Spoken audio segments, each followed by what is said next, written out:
What's up, YouTube? You know what? It's kind of a gray, cloudy day. Little cold, little rainy by Southern California standards anyway. So we're indoors.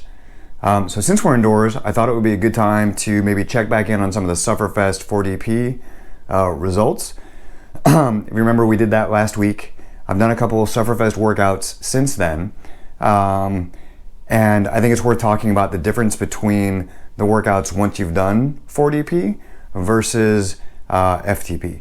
So there is a difference in the workouts. I mentioned a little bit in the last video, but I want to take just a little bit of time to kind of dive deeper and give you some more insight on that. Before we do that though, since it's not really a bike ride video, I thought it would be nice to throw some bike ride stuff in here in honor of the Fontana race that's this Saturday at Southridge. You should check it out if you're in SoCal. We've got downhill and enduro, I think, on Sunday. The cross country race will be on Saturday. So let's jump into that footage now.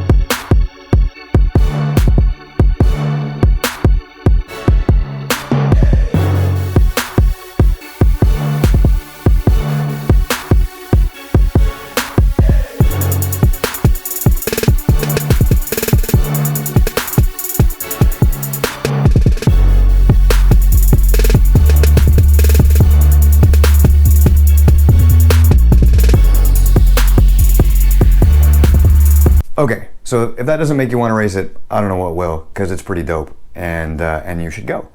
All right, so again, let's take a look at the workouts, the difference between 4DP and FTP, but let's jump into the computer to do that. All right, so what I've done is taken some screenshots from the app, because I just want to go over what it says the difference is based off of 4DP versus FTP setting.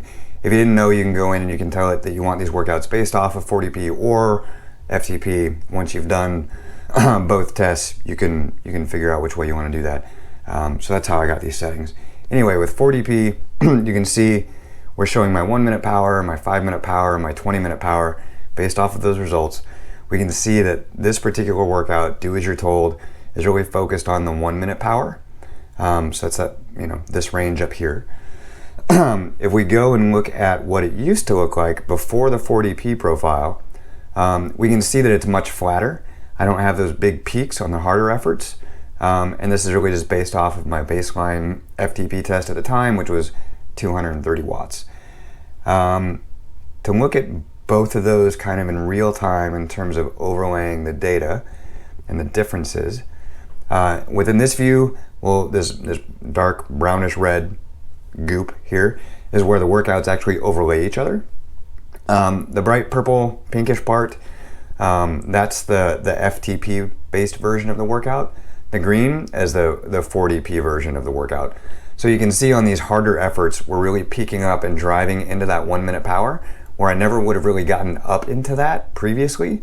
So this makes me think that the workouts based on 4DP are going to be more focused on the different levels, and they're going to be more dynamic. So I've got this big difference between this effort and this effort, where if you look at, again, the dark brown being the FTP and the purple being the FTP, the first and second, third, fourth efforts, there's a difference there, but it's not the same kind of difference. So I'm never really getting up into that one minute power effort. So I call that success in terms of focusing on these four different dimensions of power. Can't see the numbers here, so let's jump over into Strava and take a look at what this means. This is the 4DP test, or this is the 4DP based version that I rode just the other day. I've got a version that I did about a year ago based off of my FTP.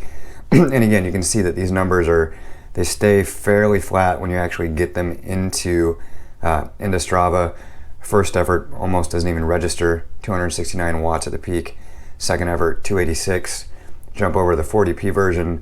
First effort, 419, 416. So we're right in that 1 minute power range. We're actually hitting that level, working on that strength. Second effort, it's a little bit longer. We're going to dip in, but still targeting that 1 minute power level. So I think I just think that's cool. Same thing for these other harder efforts at the end. If we go to the middle effort, I'm looking at 260 or so.